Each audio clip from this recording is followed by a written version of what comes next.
তুমি কি জানো, গ্রামে কিছু জায়গা আছে যেখানে দিনের বেলা সূর্যের আলো দেখা গেলেও মানুষ দেখা যায় না। আজকের গল্পটি সেই জায়গার। আজকের পর যদি তুমি কখনো গ্রামে যাও এবং কোথাও যদি কোনো বটগাছ দেখো, তাহলে ভালো করে খেয়াল করবে সেখানে কিছু আছে কিনা।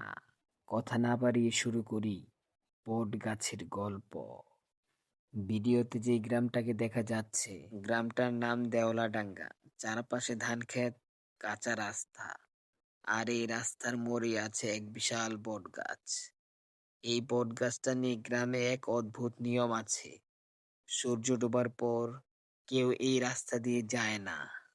ভিডিওতে যে ছেলেটিকে দেখা যাচ্ছে, ছেলেটির নাম শিমুল। শহরে থেকে পড়াশোনা করে, কিছুদিনের ছুটিতে গ্রামে আসছে। রাতে খাবারের সময় দাদিকে জিজ্ঞাসা করে, দাদি, গ্রামে এত মানুষ আছে, কিন্তু তোমরা কেন এই বটগাছটাকে এত ভয় পাও? কেনই বা এখান দিয়ে মানুষ চলাফেরা করে না? এরপর দাদি বলতে শুরু করলো, এই বটগাছের নিচে সন্ধ্যার পরে কেউ দাঁড়িয়ে থাকে। শিমুল হেসে জিজ্ঞাসা করলো, কে সে? দাদি খুব শান্ত গলায় উত্তর দিল, কেউ বলতে পারে না কে সে, তবে গ্রামের সবাই জানে এই বট গাছের নিচে কোনো এক ছায়া আছে। শিমুল দাদির কথায় পাত্তা না দিয়ে ঘুমানোর জন্য বিছানায় গেলেন। শুয়ে আছে শিমুল। বেশ খানিকটা সময় পার হয়ে গেল, ঘুম আসছে না শিমুলের। শিমুল বিছানায় শোয়া থেকে উঠে বসলেন এবং বলতে শুরু করলেন, আজ আমি জানালা দিয়ে বট গাছের নিচে দেখব কি দেখা যায় ওই বট গাছে। শিমুল জানালা দিয়ে বটগাছের দিকে তাকিয়ে আছে। কোনো এক অচেনা ছায়াও শিমুলের দিকে তাকিয়ে আছে। সিন কাট হয়। গভীর রাত, নিস্তব্ধ চারিদিক। এই পথেই হেঁটে যাচ্ছে রবি কাকা। ধীর পায়ে এগোচ্ছে সামনের দিকে। যেতে যেতে রবি কাকা বলতে শুরু করলো, এই বট গাছ নিয়ে নানান কথা আছে। জানি না আজ বাড়ি ফিরতে পারবো কিনা। কিছুটা দূর যেতে রবি কাকার সাথে ঘটলো খারাপ কিছু। পিছন দিয়ে এক ছায়া। রবি কাকা সামনের দিকে এগোতে পারছে না। দাঁড়িয়ে আছে রবি কাকা সেখানেই। ছায়াটি হঠাৎ করে রবি কাকার সোজা এসে পিছনে দাঁড়ালো। রবি কাকা তার অজান্তেই পিছন দিকে আসতে শুরু করলো। রবি কাকার মনে হচ্ছে তাকে কেউ পিছন থেকে টেনে ধরছে। সিন কাট হয়। পরের দিন সকালে গ্রামের সবার মুখে শোনা যাচ্ছে, রবি কাকা খুব অসুস্থ। ভিডিওতে দেখা যাচ্ছে রবি কাকা বসে আছে তার বাড়ির উঠানে। মনে হচ্ছে রবি কাকা খুব ঘাবড়ে আছে। অন্যদিকে দেখা যায় শিমুল তার দাদির সাথে বসে কথা বলছে। দাদি শিমুলকে বলছে, তুমি কিছুদিনের জন্য আসছো গ্রামে, এদিক সেদিক যেও না। গ্রামের অবস্থা খুবই খারাপ, কখন কি হয়ে যায় বলা যায় না। শিমুল দাদিকে বলছে, আরে তুমি আমাকে নিয়ে টেনশন করো না, আমি আসছি তো অল্প কিছুদিনের জন্য গ্রামে, আবার তো শহরে চলে যাবই। কিছুদিন না হয় গ্রামটা ঘুরে দেখি, এতে বোঝা যায়। গতকালকে শিমুলের সাথে যা হয়েছে, শিমুল তার দাদিকে কিছুই বলে নাই। সিন কাট হয়।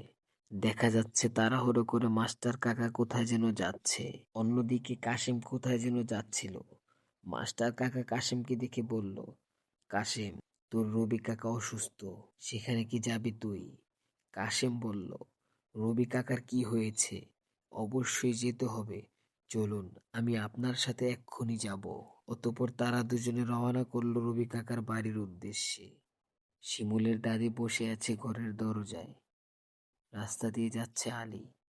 দাদি ডেকে বলল, এ আলী, কোথায় যাচ্ছিস তুই?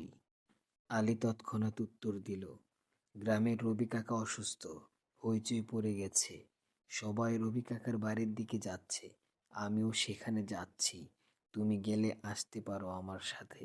এ কথা বলে আলী এক মুহূর্ত দেরি না করে রবি কাকার বাড়ির দিকে চলতে শুরু করলো। শিমুলের দাদি আলীর পিছনে যেতে শুরু করলো। অন্যদিকে শিমুল গ্রামে এদিক সেদিক ঘুরে বেড়াচ্ছে। তখন শিমুলের সাথে দেখা হলো সৌরভের। সৌরভ বলল, কিরে, কিছু শুনছিস? গ্রামের রবি কাকা অসুস্থ, আমি সেখানে যাচ্ছি, তুই যাবি? শিমুল বলল, হ্যাঁ, রবি কাকা অসুস্থ, সেখানে না গিয়ে কি থাকতে পারি? এরপর শিমুল, সৌরভ দুজন রওনা করলো রবি কাকার বাড়ির উদ্দেশ্যে।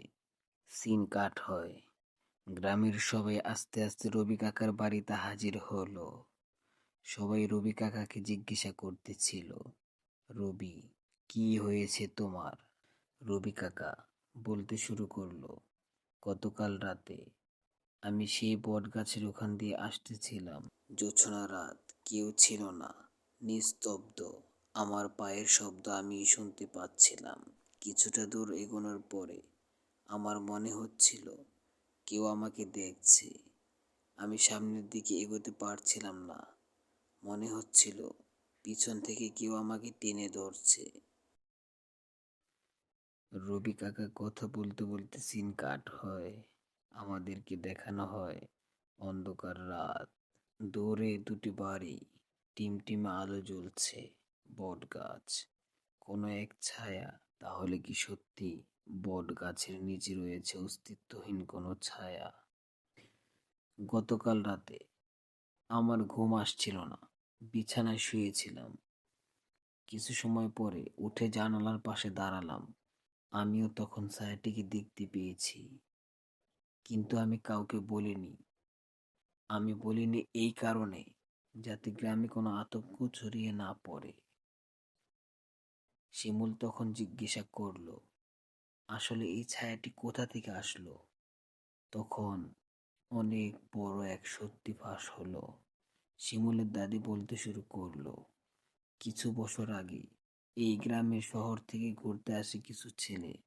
সেখান থেকে একটি ছেলে এই বট গাছের নিচে মারা যায়।